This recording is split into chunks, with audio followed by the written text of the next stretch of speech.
Ciao, I'm Anna Harsh, professional dancer, author, and host of the Dance Floor podcast, the podcast that offers you advice, tips, and unique ways to find those life lessons that improve our lives. So grab your dance shoes and join me on the dance floor.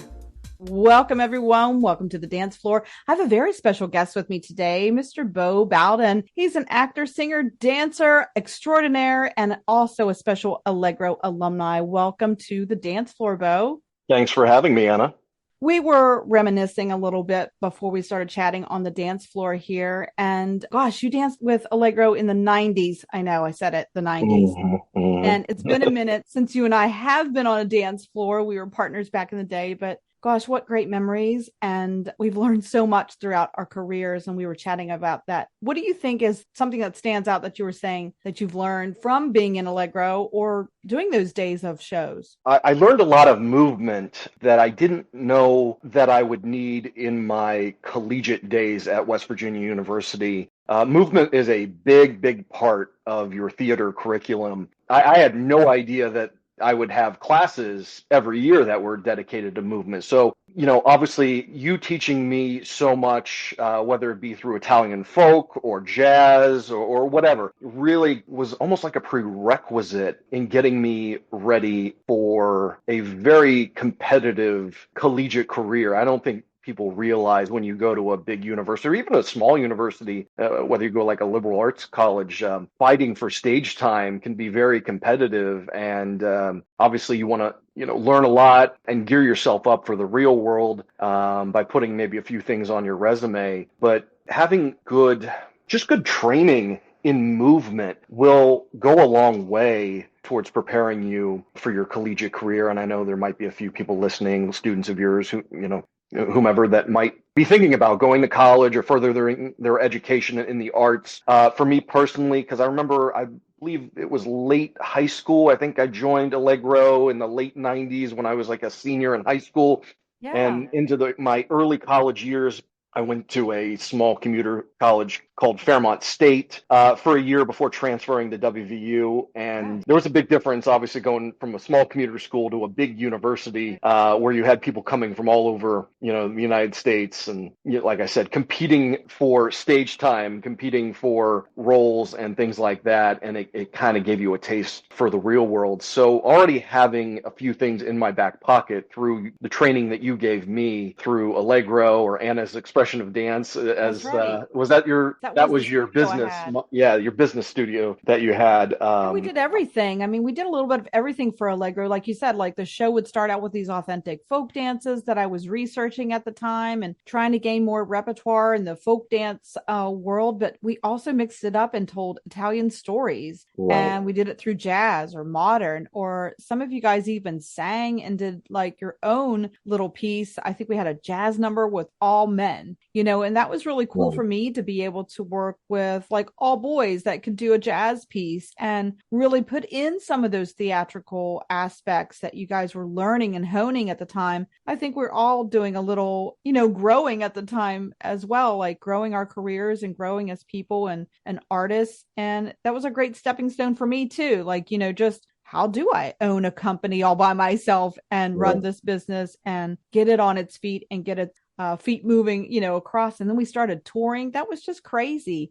Honestly, I didn't think that this would grow into this touring business that we've been around the world and back now.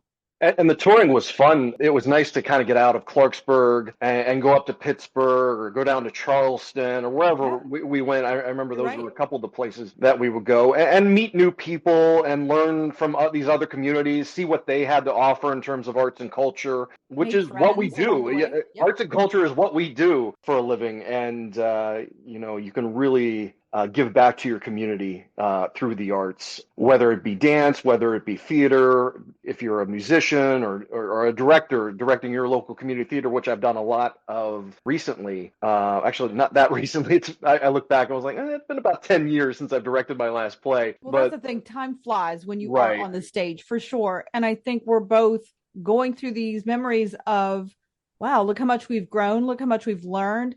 And we've come a long way since we were practicing in my mom and dad's backyard. Like we're Hmm. all kind of kids at that time, just Hmm. trying to figure it out. And I think we did that together. I think those 90s, all the dancers that I had in the 90s were just those stepping stones for all of us and Right. growing together and honing our skills. And I love what you said. I think we should give back to our communities and think we did that so often with Allegro, did we not? We really did. I mean, I think of all the Italian not just our Italian festival in Right, Clarksburg, but we were going to Italian festivals in like Aliquippa, Pennsylvania, and right.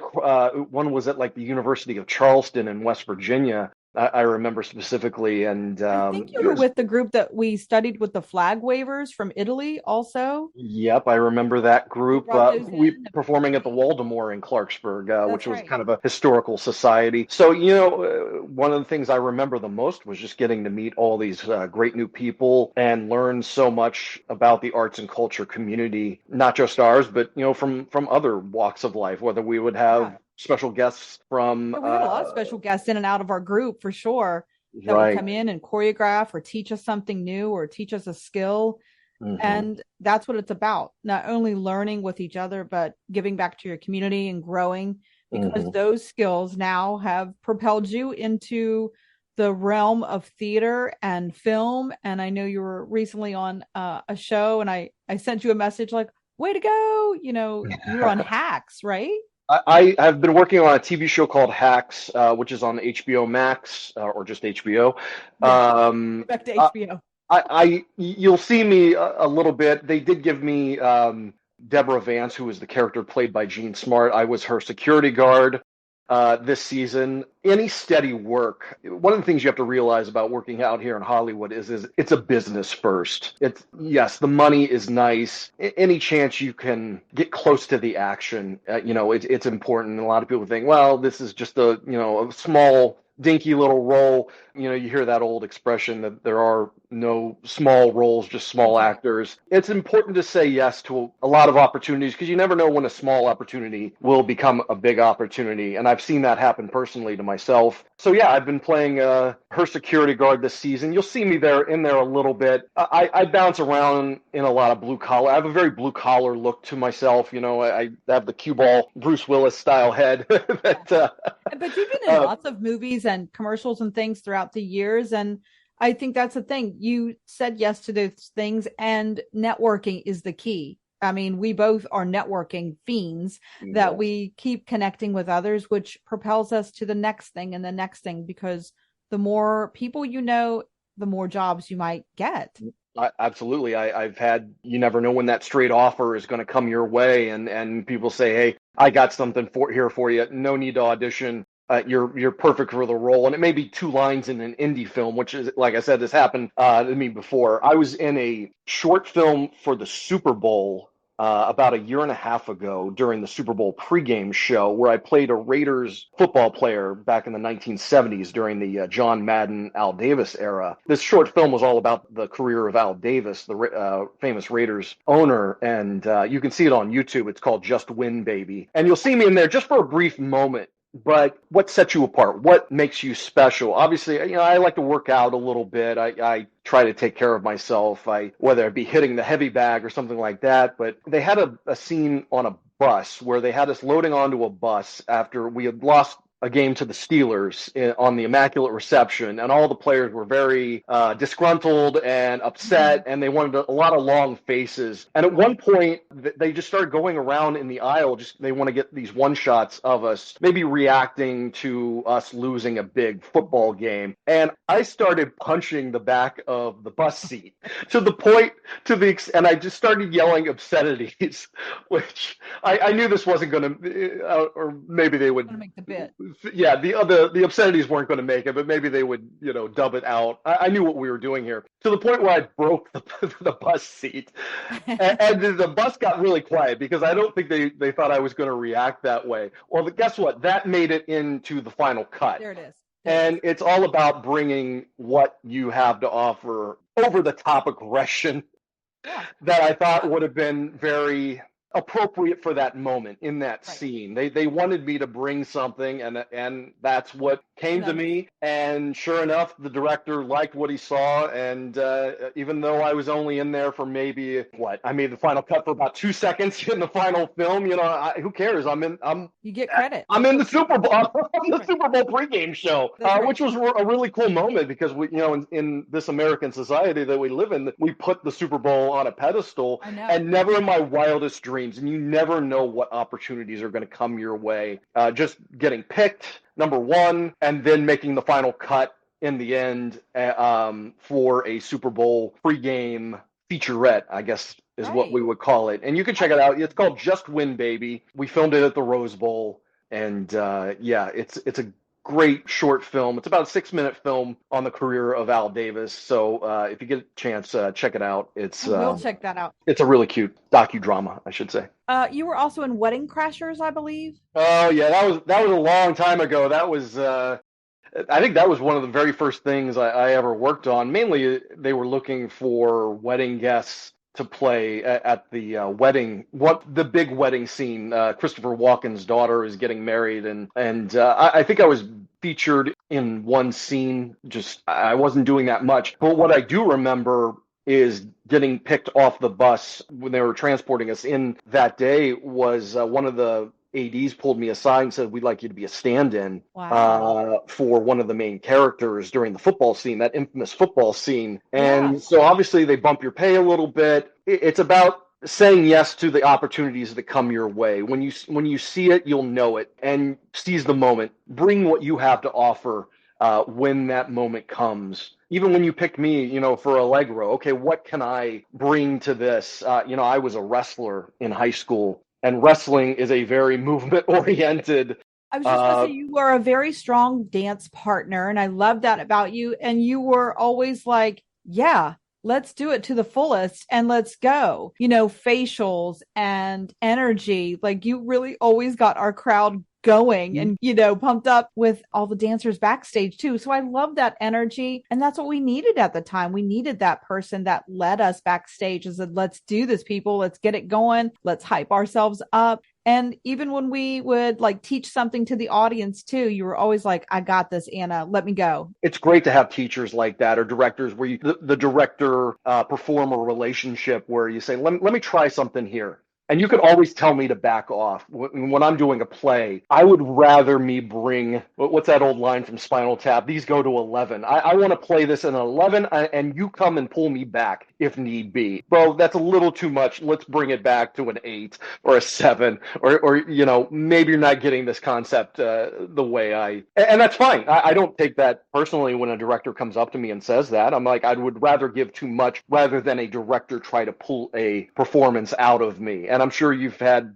to pull a few performances out of some people over that year. I never wanted to be that guy where I would rather me just throw the kitchen sink at the director and say, okay, what do you want to use here? Because I'm open to anything. And again, it goes back to just saying yes to whatever it is and come to the table, as my theater professor in college would say, bring gifts. Bring gifts to the table. What are you bringing? And bring those gifts every day. And whether she decides to keep them or not in that collaborative performance, that collaborative project that we're making, that's up to the director. And it's great to have that relationship between a performer and a director like yourself. Yeah. And I think all of those dancers at the time in the 90s, that you all brought different gifts to the table. Some sang, some did theater, some were really good dancers. And so I think that collaboration, bringing all those gifts to the table really is what made our show stand out. And it still does. I still have unique people that come to Allegro and bring their unique gifts. I have a girl who has her master's in opera. I know your wife is an opera singer as well. She is. So she brings that to the table. And I have dancers that just graduated with their dance degrees. And I remember that day that I graduated with mine. So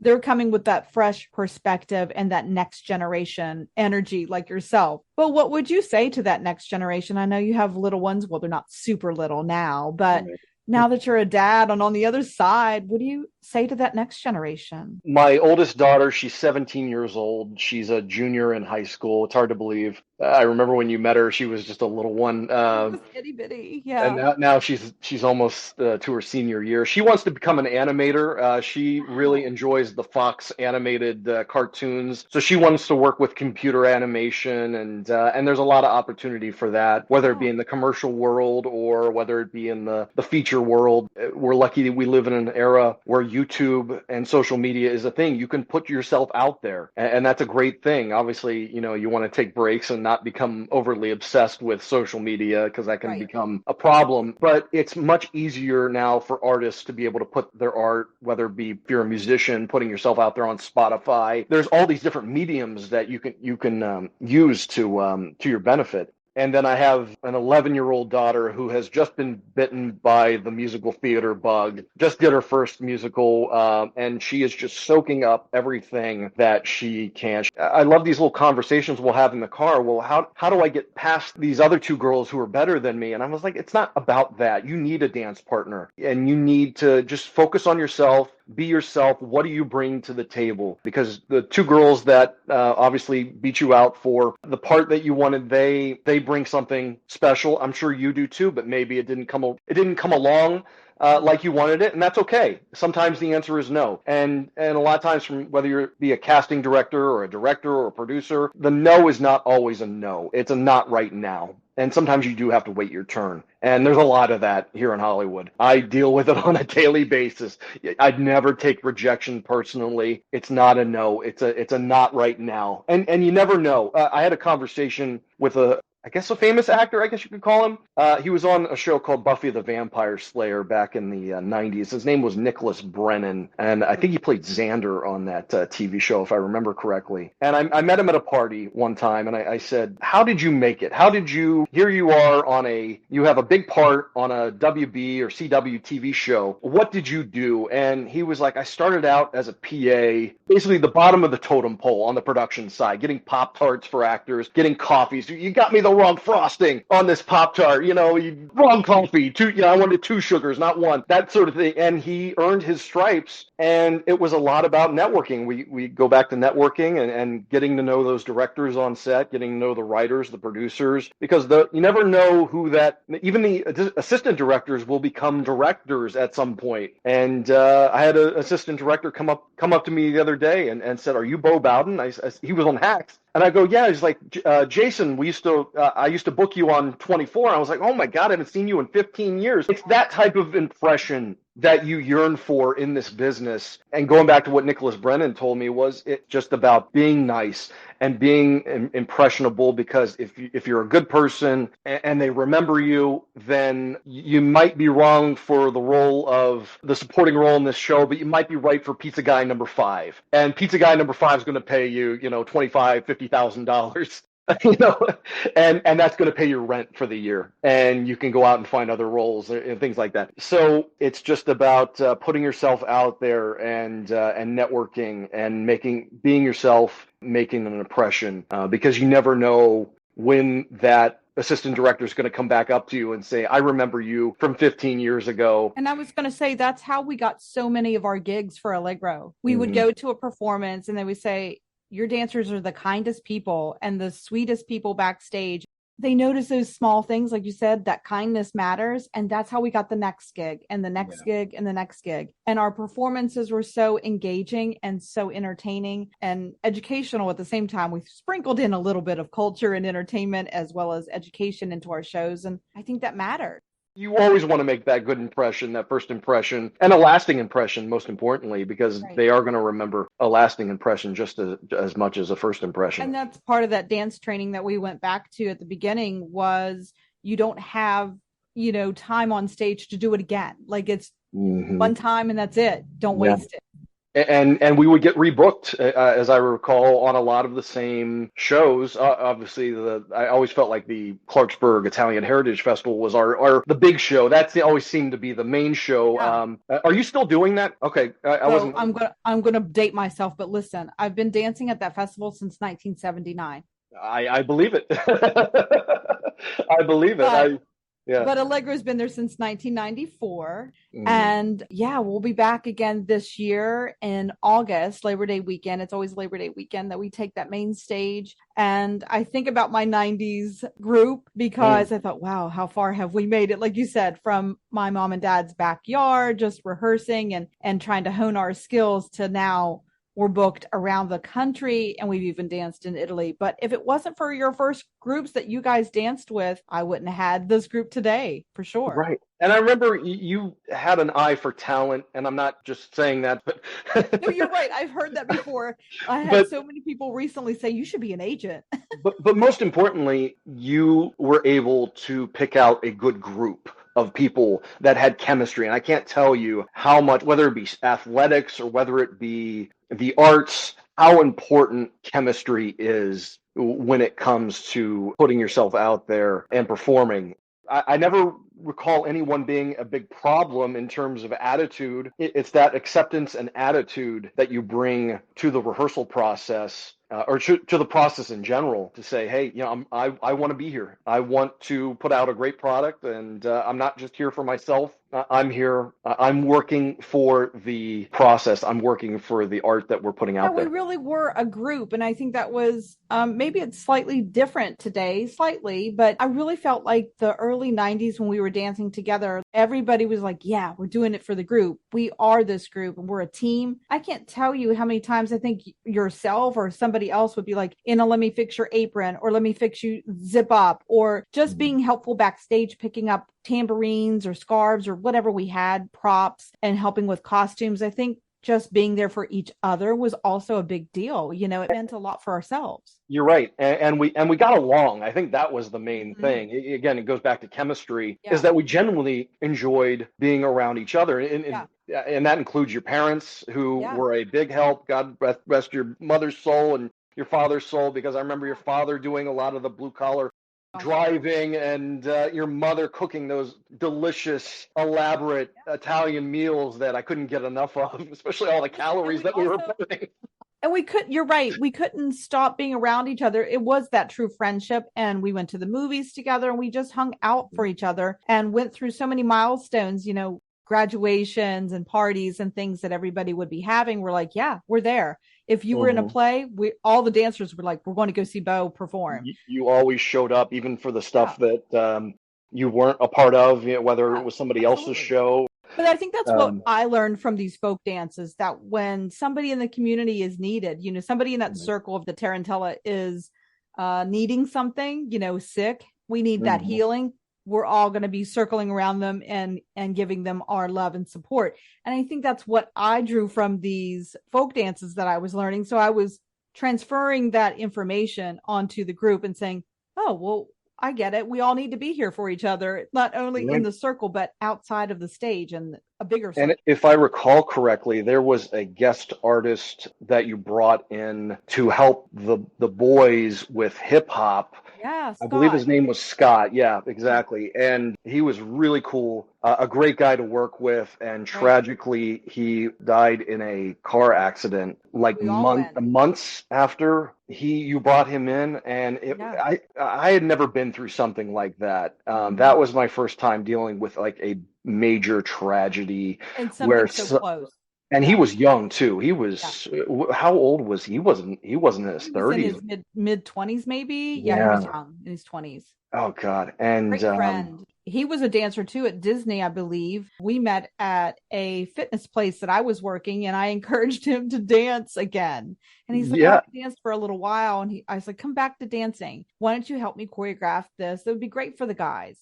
So he yeah. came in and stepped And he up, and was. oh, he was He he amazing. uh he was such a cool guy, and I think about him every once in a while. Same. It's hard not to, when something like that happens, because it really Right. affects you. Somebody that just had even a brief positive moment in your life like Yeah. that, and he really helped us out a lot during, because I Did. think that hip hop finale for the boys was a big, that was the fun one. We stuck that at the end. I really looked forward to doing Me that, and too. we Me kept it too. too. I think even after he had passed away. Yeah. But going back to what you were saying, was being there for each other, even in times of tragedy.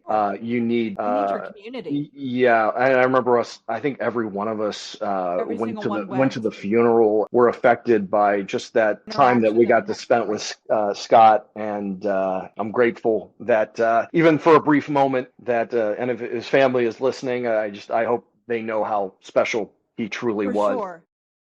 Ready to dance like you're in Italy?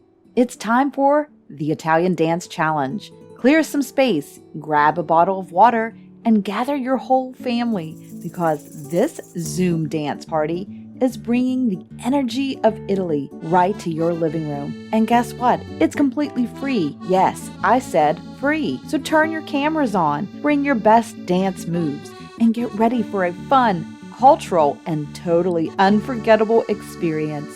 The Italian Dance Challenge with me, Anna Harsh. You'll be learning cultural Italian dances straight from Italy. So mark your calendars. Are you ready? May 20th, June 17th, or July 15th, 6 p.m. Eastern Standard Time. Now go right now to allegrodancecompany.net to register. That's allegrodancecompany.net. Andiamo! Let's dance together. Yeah, it's about the community when you put that art out there, and I felt like we always made a connection wherever we went, whether Yeah. it be in Aliquippa, Pennsylvania, or Charleston, Right. West Virginia. That's right. God, where else did we? Oh, I'm we trying to toured think. all over, like Ohio, Pennsylvania, West Virginia. And then we've expanded since then those days. This year, our tour takes us from New York all the way down to North Carolina. It's expanded. We've danced in Italy. We've danced for a pope in the past. Wow. But if it wasn't for those days, Beau, I Yeah. didn't know that this was going to be a thing at Right. all. I thought I was just Yeah. trying to graduate with my degree as well. Yeah. Yeah. No, I mean, you've affected so many lives for the pot in a positive way. And, I still think back with a smile of all those days that I spent with Allegro and, all the things I learned. Because I was just, a teenager at the time. I didn't know that much about dance. You just kind of grip it and rip it and hope for the Yeah. best. And Yeah. what I did was take a lot of my training in wrestling, Yeah. and whether that be the fact that I could lift up, a young lady or yourself. You were pretty tiny, if I remember. I was really you were tiny. Yeah. you were easy to lift because you were so tiny. I was always the guinea pig for sure. Yes, you were no problem at all, and Polka or a tarantella, we did it all. yeah, there was such an eclectic mix of dances. I do remember that. There was a dance called the flamenco, I believe. Is that a Spanish dance, if I Well, remember correctly?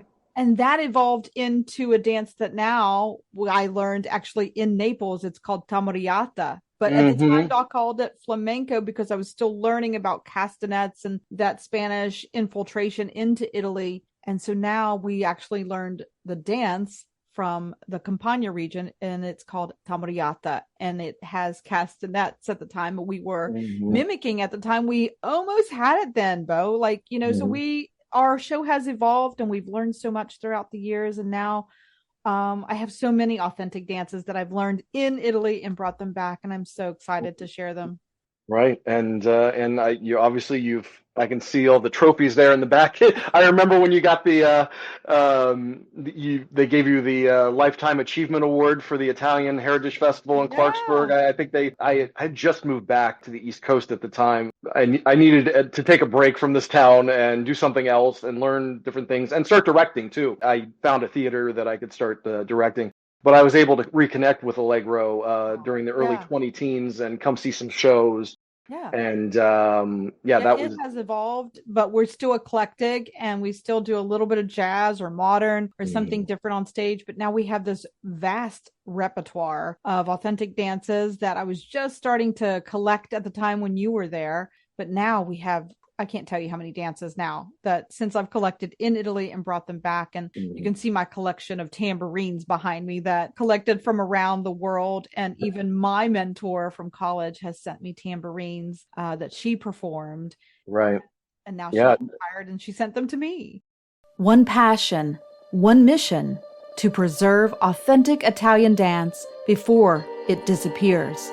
Dancer and author Anna Harsh brings you her 2 memoirs, La Danza and The Italian Dance Quest. Learn traditional dances from various regions of Italy, Read heartwarming stories of family traditions. These books will inspire you to preserve your traditions. Unlock the beauty of Italian dances and pick up your copies today. Visit annaharsh.com for more information. All of those parents, all those 90s parents, I mean, your parents too. I was telling you before that all the VHS tape, I know, VHS, people that are listening going, what's a VHS? Right. But it's a recorded tape that we had of the shows. And if it wasn't for your dad, I think, and some of the other parents, Teddy Thomas's parents that brought in cameras from the news stations to use to videotape our shows so we could have that footage and memories. If you needed media exposure, you had to place one phone call to my dad, and he would have a camera crew there for you, whether it be a big show or a small show or something announcement that needed to be made. He would make sure that you got the media access that you deserved, and when you had, again, it goes back to community. When you have everyone playing their part, it was a true testament. So many things going right, and so many people saying yes to these ideas, that this collaborative process has morphed into a lifetime of this. Kinds of achievements. Yeah, exactly. You've taken this project. I remember from a project, was it at Slippery Rock University in Western Pennsylvania, all the way to the Pope, as you said before. The best advice is to say yes to those smaller projects, even if it's one line or something, because you don't know where it's going to take you. And the people along the way will remember you. Even if they are backstage workers, they're going to be like, this group. And they'll recommend you for other things. So I think that is the best advice for the next generation. Yeah, for sure. It's about putting yourself out there, saying yes to so many projects, even when you think it might not be something, and seizing the opportunity when it comes along, knowing when they're the Super Bowl sticking a camera in my face. What am I going to do to stand out? I'm going to punch the back of this seat, and what happens? That ends up making the final cut is me punching the back of a seat during the Super Bowl pregame show. So you never know where the arts are going to take you, and going back to what we were talking about, it's just all about saying yes to so many different types of ideas. Oh, thank you so much for being on the dance floor one more time. Thank you for having me. This has been really great. This has been a lot of fun, and we'll have to reconnect again soon. I love it. And please come back whenever you're back on a screen and want to share what you're doing next. Feel free. Something big. I'll promote it. Yeah, exactly. If people want to follow your journey of your amazing things that you've got going on, where can we follow you? On Instagram? Yeah, you can follow me on all platforms at Beau G Bowden. That's BeauGBowden,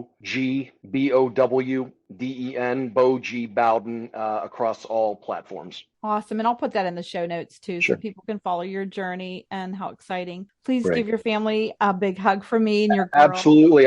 Make sure you send me a link to this podcast, because I want to send it over to my parents and everyone. Yeah, but I'm super excited to be here. And I think about Allegro every now and again, and it always brings a smile to my face. So that's I'm so glad. I know. And you as well. I know we were partners on the dance floor, and so thank you so much for being on the dance floor in a different way. But thanks for being back and sharing some memories with me. I love it. Thank you for having me. Thanks for listening, everyone. Don't forget to like, share, and subscribe. Anna Harsh, your host. And until next time, keep moving on the dance floor.